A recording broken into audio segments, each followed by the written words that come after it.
Hello, my witchlets.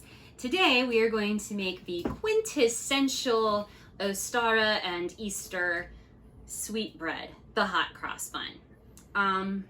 I've never made hot cross buns before. I've definitely never made this recipe before. This is a low-carb, gluten-free version of the hot cross buns. There will be about a 2-hour proofing time in there, and you're going to use things that you've probably never worked with before. Like myself, I've never worked with some of this stuff before. So there's a lot of stuff sitting on the table, and we're actually missing one particular ingredient because it is a temperature thing, and I didn't want it sitting out whilst I was doing this introduction because who knows how long I'm going to ramble. So to get started, what you're going to need, check my recipe here. We have 1 tablespoon of active dry yeast. It needs to be the active dry, not the bread machine. Active dry yeast. A pinch of ground ginger, which is optional, but you know me, I like to do the optional things. You're gonna need a tablespoon of inulin or maple syrup or honey to feed the starter. This will not go against your carb count if you are worried about carbs, if you're doing a strict keto or whatever. This gets eaten by the yeasty boys here. You'll need a 1/2 cup of lukewarm water, which is 105 to 110 degrees Fahrenheit. Any hotter than that, it will kill the yeast. Any colder than that, the yeast won't activate. So it's best if you have a thermometer. Then you'll need a 1/4 cup of sour cream, and this is all for the yeast. This is all for proving the yeast, which is going to be a process. And we'll get to that process after this bit because we'll have to reframe and set up back here on the stove and all of that stuff. It'll be great. Swell times. Now, you can use a 1.75 cups of almond flour, or according to the instructions here, if you are on a paleo diet or if you are in keto maintenance, you can replace 1/4 to 1/2 cup of the almond flour with arrowroot starch, which is what I'm doing. So I have 1.25 cups of almond flour and 1/2 cup of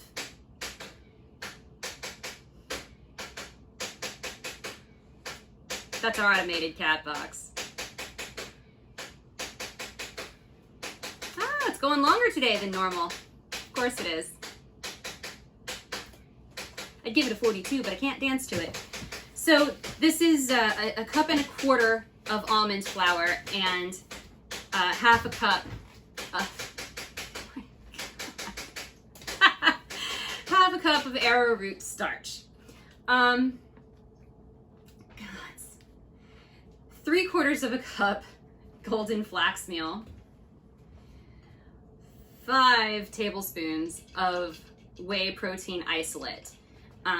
You want to get unflavored, no sugar added, just whey protein isolate. This is important to keep your hot cross buns from deflating, like Tom Brady's footballs. And I say that lovingly because I love the Patriots. I just don't like him. Anyway, 2 tablespoons psyllium husk powder, 1/3 cup of erythritol or allulose, 2 teaspoons xanthan gum, 2 teaspoons baking powder, a teaspoon kosher salt, a teaspoon of cinnamon is somewhere. It's right here. I can find it.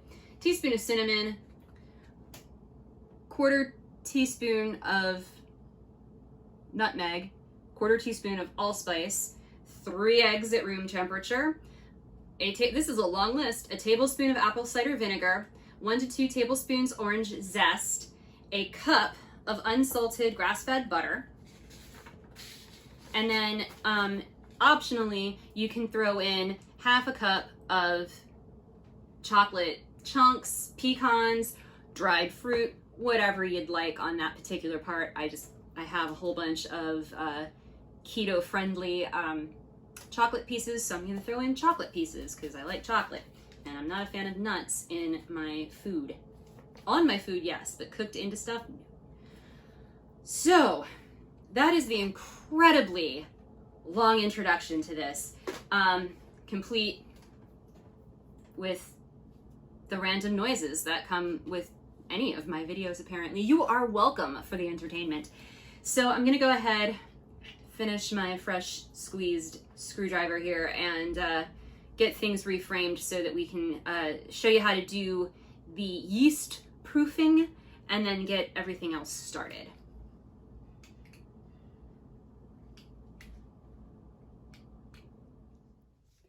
Okay, so the first thing we're gonna do is we're gonna add our yeast to a large-ish bowl and a dash of ginger. And then we are going to set this aside. And we are going to grab our other measuring cup, and we're going to add our other stuff to this here. So our sour cream. My water is currently 107 degrees Fahrenheit.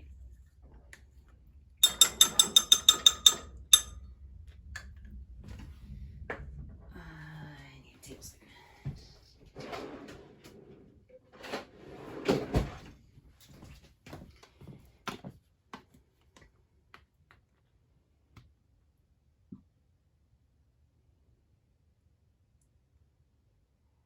This is the thrilling content you come to see. Cold honey pouring.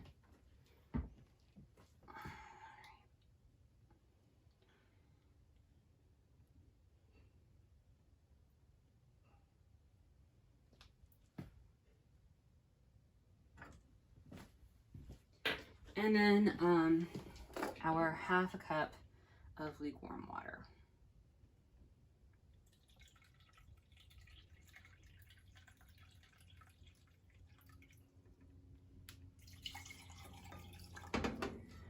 All that goes together, and we are going to mix it all together. And then we're going to do this in a water bath to the same temperature as what the water was when we added it. If that made any sense, congratulations!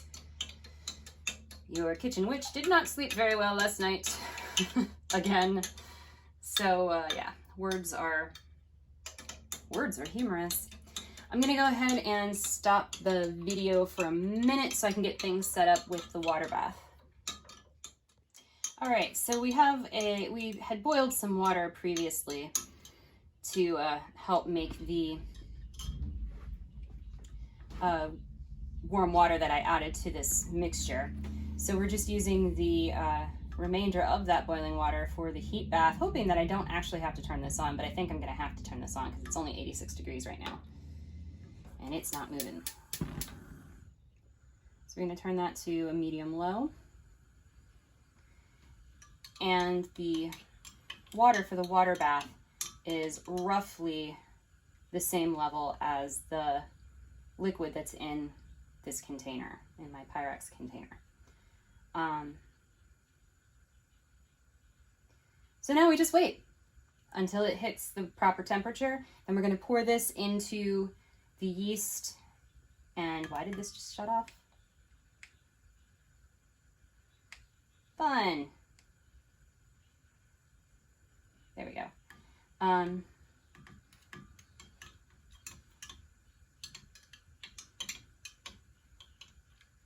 This is coming up to temperature pretty fast. It's 98, 99 right now, so just a few more degrees and then we'll be able to add it to our mixture, theoretically speaking.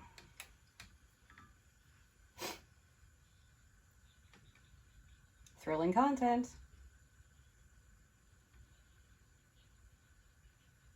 It's 102, just a little warmer, so it'll activate my yeast.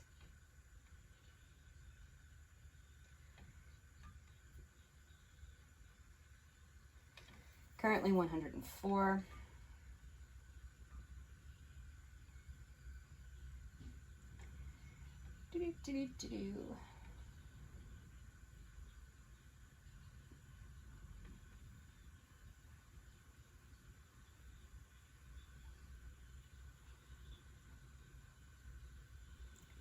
This is not uniformly heating.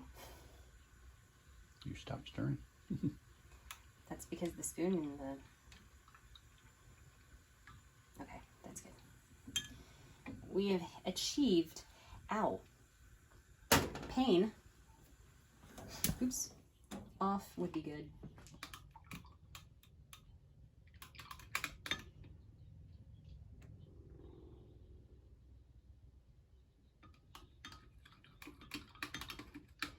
Got a little overheated, so we need to bring the temperature back down.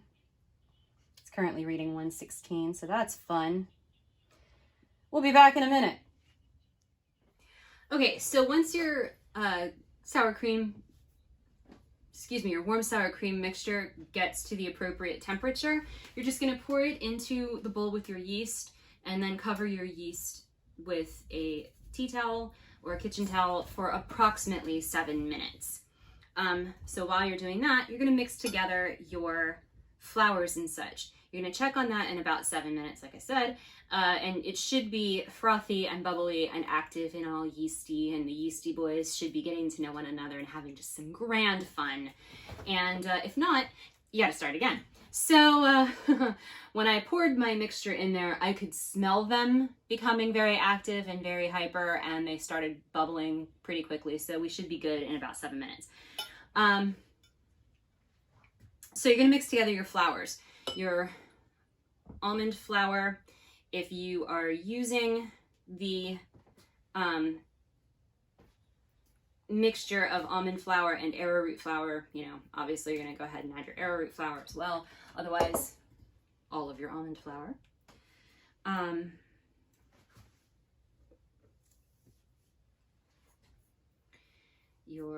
That's the arrowroot, flaxseed meal, and what else goes in here? The whey protein isolate, the sweetener,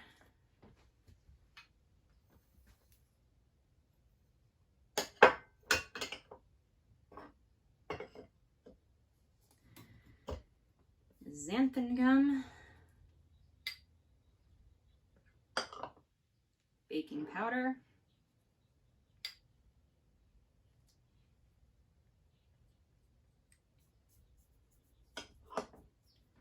salt. Glad I got the 8-cup one of my batter bowl. Salt, cinnamon, nutmeg, and allspice. I need to read ahead really fast to make sure they didn't leave out the xanthan gum, or the psyllium husk. Or check back here. Nope, it's there.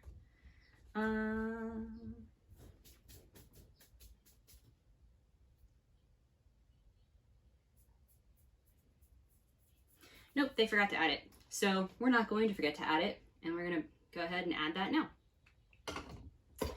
So then you're gonna whisk all of this together so that it is well combined.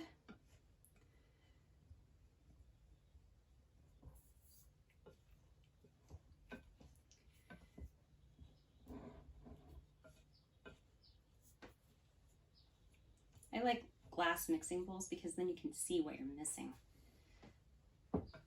In this case, a whole bunch of almond flour. You're gonna whisk this. It's very thrilling. This is exciting content. I don't even have any jokes because I'm tired.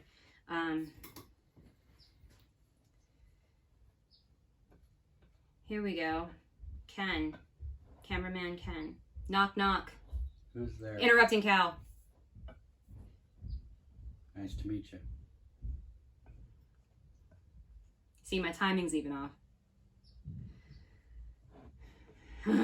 Okay, so this is now all mixed together. So we're gonna set this aside. We will get to these bits in a minute.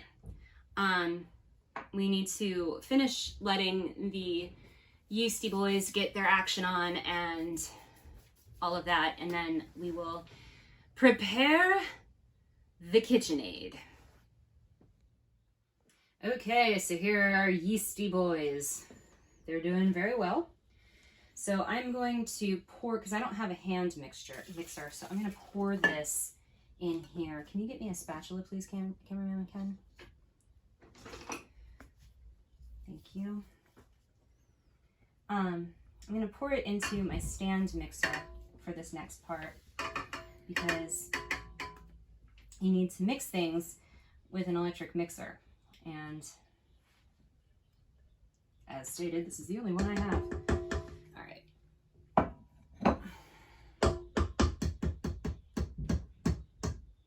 on. Thank you. All right. So then to this, we're going to add in our 3 eggs.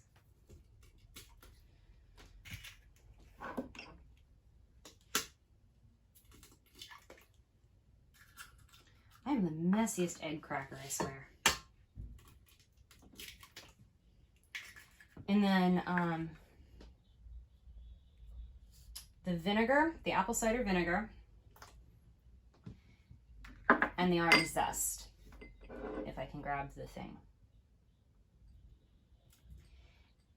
I'm going to use the paddle attachment on this, and we're going to mix this for about a minute until everything is mixed together and well combined. Okay, so what I'm going to do, my mix here is well mixed. I'm going to add about 1/3 of my flour mixture here, or, you know, something like that. And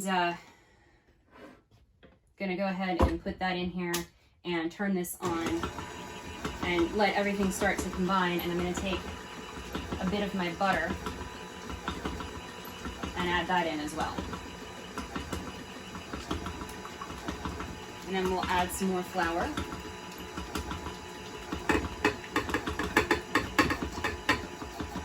Ooh. We'll let that go a little bit.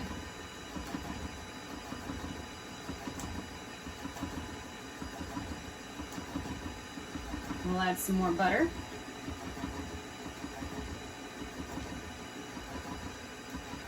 A little bit more butter.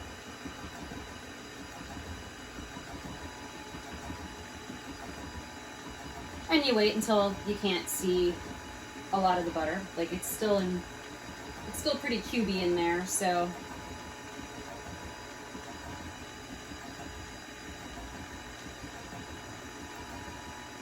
okay. We'll add some more flour, or the rest of the flour, I should say. No, really.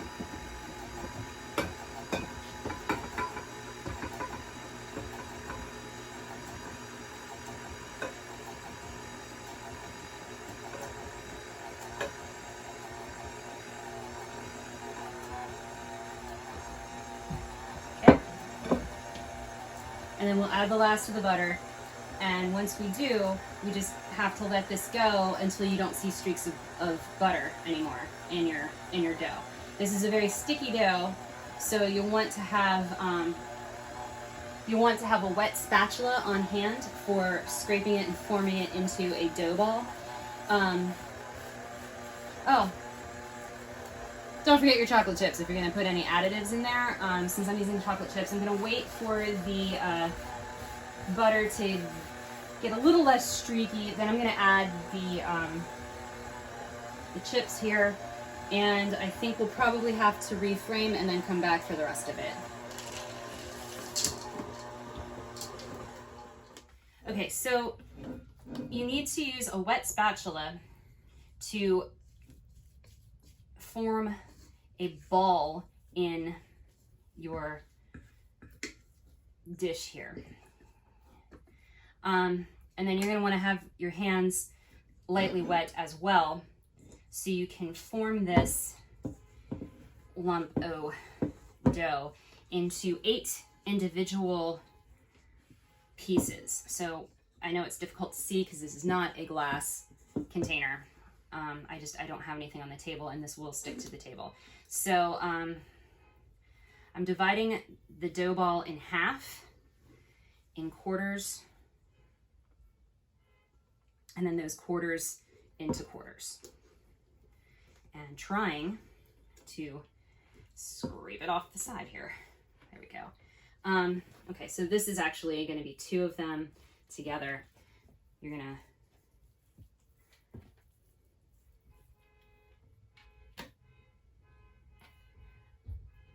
do that like that. There you go. You have to work quickly because this dough is very, very sticky and it does not like to be ignored. Even for a reasonable amount of time. So divide this in half again.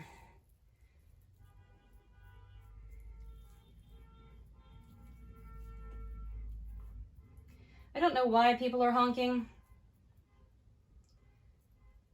As one of my favorite tour guides said in Washington, D.C. while I was taking a bus tour, bless you, blowing your horn in public. How rude. So, yeah, he was great. He was from Zimbabwe. Not that any of that really matters.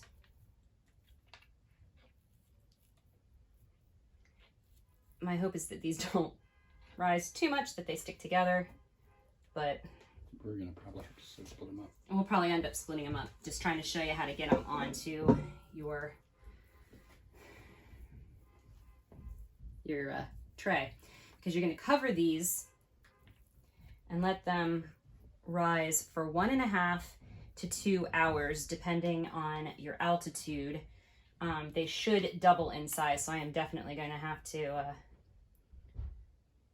use a couple trays for this. You can do 4 or 6 or 8. I chose to do 8, I think it was. Is that what I did? Yeah, 8.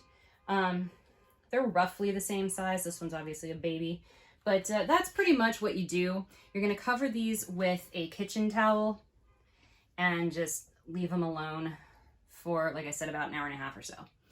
So we'll come back when they're ready to go.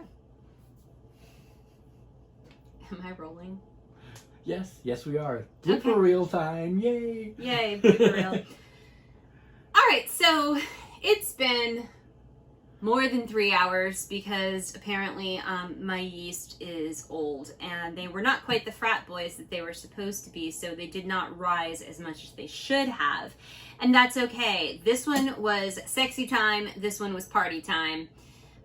They did not double in size, but I do not have the time to allow them to do that. So we're gonna stop their journey on their sexy party time thing right now, and we're gonna put an egg wash on these. So to do an egg wash, it's 1 egg with a tablespoon of water mixed together. You don't want to go all the way down the sides on this. You just want to do it kind of around on the top here, because you do actually want these, when they bake, to potentially rise again. Enter all sorts of fundamentalist jokes here. And I have scads, so if you want them, let me know. If you put this too far down the side, when they do their thing, it'll crack. So you don't want cracked bread. Nobody wants cracked bread. They have programs to help bread recover from crack. Anyway, I'm tired, guys. It's like 9 o'clock at night. It's after 9 o'clock at night, and I'm still making these. So that's dedication, yo. By the way, I have a Patreon. It's patreon.com/KWOS. One of my whisks broke earlier today, and my other whisk is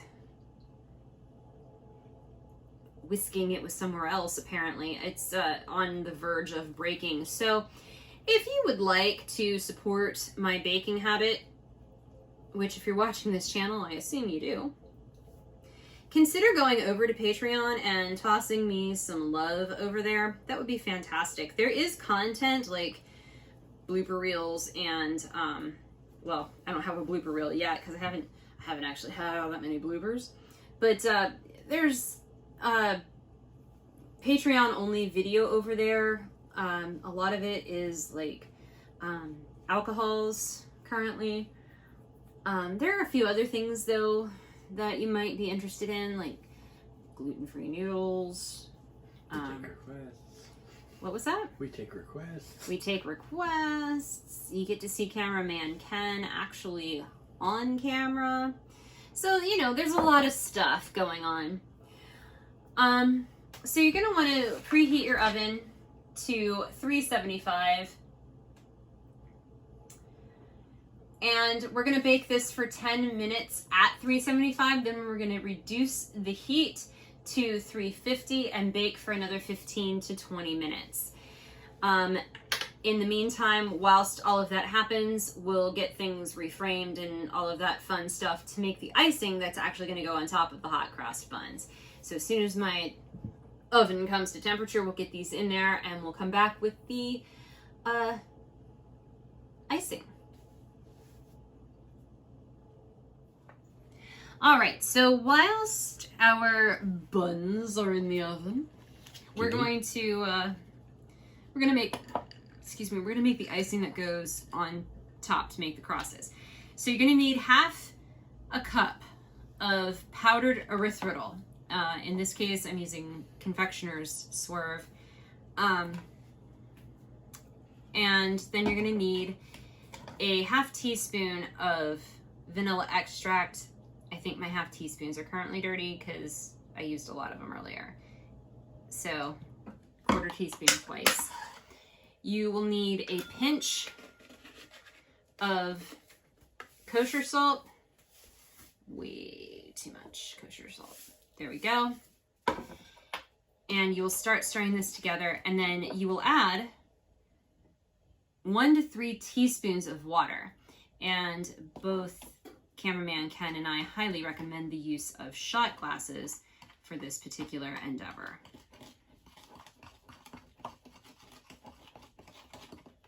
Okay. And you're just going to stir it together until you get kind of a thick paste going on. Definitely going to need some more water here.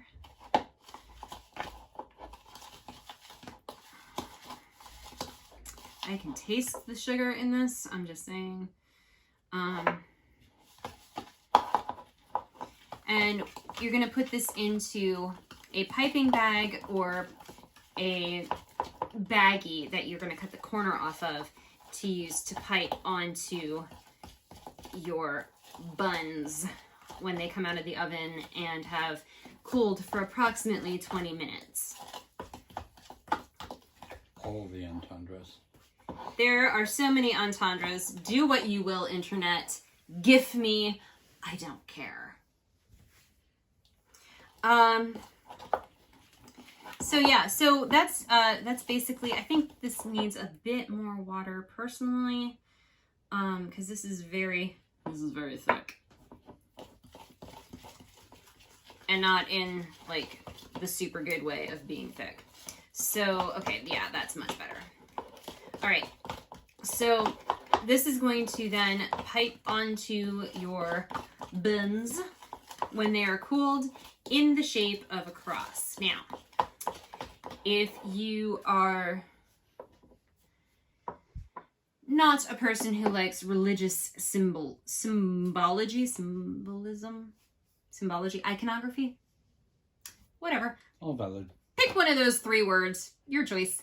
If you're not a person who likes that kind of thing, but you still want to make hot cross buns because it's a traditional Ostara dish, keep in mind that Ostara is not the celebration of Easter. It's actually a fertility rite, and it is the celebration of the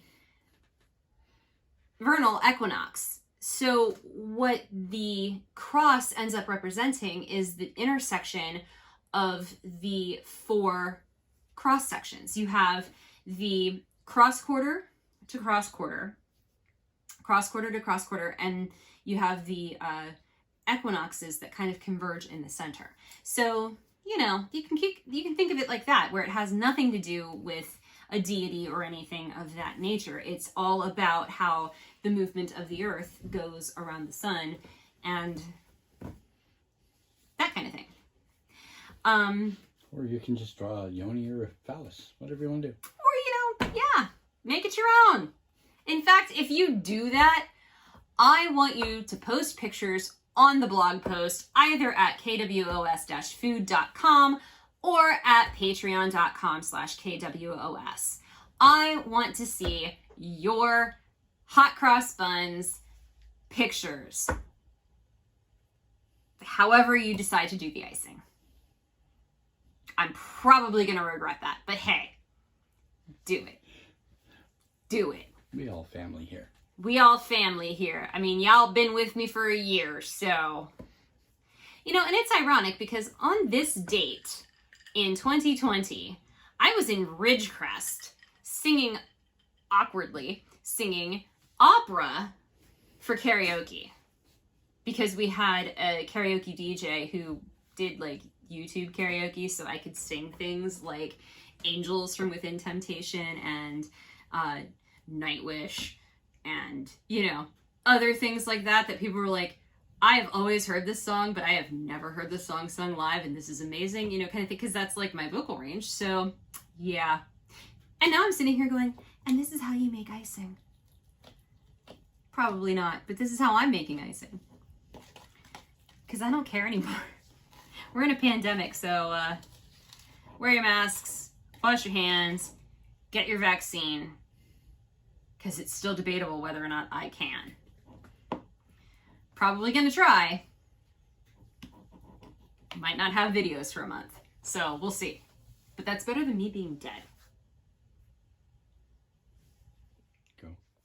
All right, so we are going to take these out of the oven now. Ooh, some of these got a little darker than they should have, but that's okay. So these need to cool for 20 minutes on their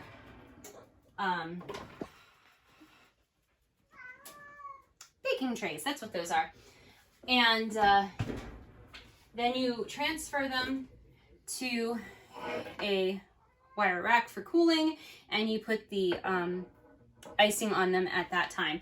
So I will come back in just a little bit and we will put icing on these and kind of go from there. I'm very tired, so the ending of this video might be a little weird.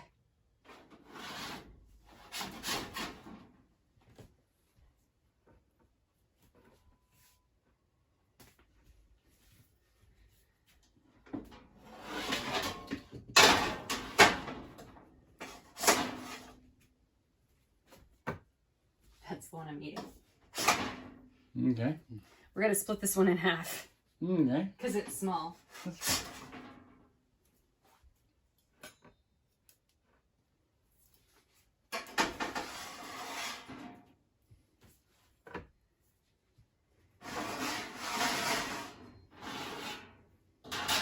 Okay. You ready? I need to snip an end off of this. To pipe. Probably lose that end because it's Close to the icing? close to the icing, yes. Okay. Alright. Alrighty.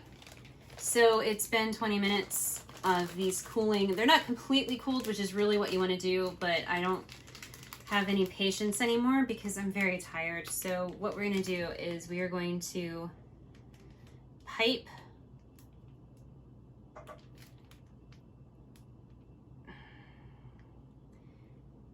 theoretically well a cross or a plus sign onto these.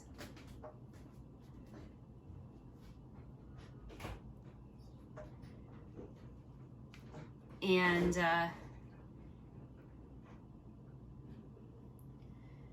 these should be ready to indulge in. Pretty much once you get the icing piped on here, it's best if you can let them cool till they are completely cooled.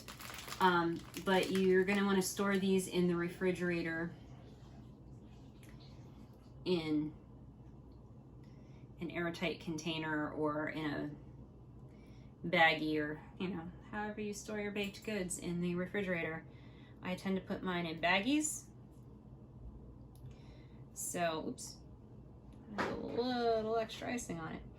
So yeah, this is basically your hot crossed buns. Hot crossed buns, hot crossed buns. 1 a penny, 2 a penny, hot crossed buns. Does anybody else remember that friggin' nursery rhyme? Mm-hmm. Why am I the only one that knows that nursery rhyme? I know it wasn't a Pennsylvania Dutch thing. So, okay, I have more icing than I need. But these are our hot crossed buns. I will go ahead and, if cameraman Ken can hand me a knife, I will cut this one in half. Any knife will do, any knife. We're in the musicals tonight, man. I'm telling you, I'm making a whole bunch of references that nobody's gonna get because I'm a nerd. Okay, so I'm gonna go ahead and cut this one in half. Just like that. So that's what mine look like on the inside. Like I said, I think my yeast was a little too old to be fraternizing the way it was. So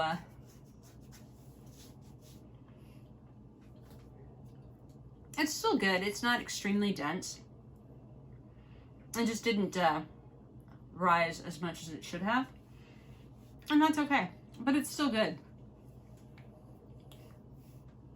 A little dry though. It's a good thing I have wine. That would be really good with coffee or tea. Like, and I'm not saying that because, oh my god, this is so dry. Just this would be really good with coffee or tea. It is a nice, it's not as sweet as I was expecting it to be because there's 1/3 of a cup of erythritol in there plus the erythritol icing. The icing is sweet. The chocolate chips are not sweet, actually, despite the fact that I use semi-sweet morsels.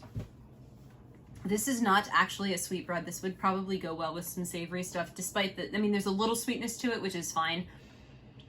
But, yeah, overall, these are pretty good. Use fresh yeast when you make them so that they actually, oh, I have icing on my necklace. I'm pretty sure that you're gonna gift this, so I don't even know how that got there, and I don't frankly want to know. I just kind of want I want it off. So I'm gonna go ahead and end the video here so I can clean off my necklace, which is a phrase I never thought I'd ever have to say. Make sure that if you know, you've had to have liked this video because there were so many moments of just wrongness. All the wrong. All of the wrong. I am aware of it. I just don't care. But if you didn't like the video, go ahead and hit the thumbs down button. Whatever, man. I'm not going to make everybody happy. I'm not tequila. So go ahead and leave a comment either way, whether you liked it, whether you didn't. Tell me what you want to see in the future, what you want more of, what you want less of. Less talking. You know, yeah, less rambling. I understand. But, yeah, I really don't know how that happened. So anyway, make sure that you are subscribed and you ring the notification button so you know when my videos come out. Flip on over to patreon.com/KWOS and give me some love over there because I do need to replace some of my baking tools because they fell apart. So, you know, that would be cool. Otherwise, you can read my blog entries at kwos-food.com and even check out the web store that I have because Ostara is coming up and I do have stuff that I haven't put in the web store yet for it, but there's everything else that appears there for all of the other sabbats. I have stuff for Ostara as well. So I just need to actually take photographs and, you know, have time and energy at the same time, really. So that's it for this video. We'll see you next time.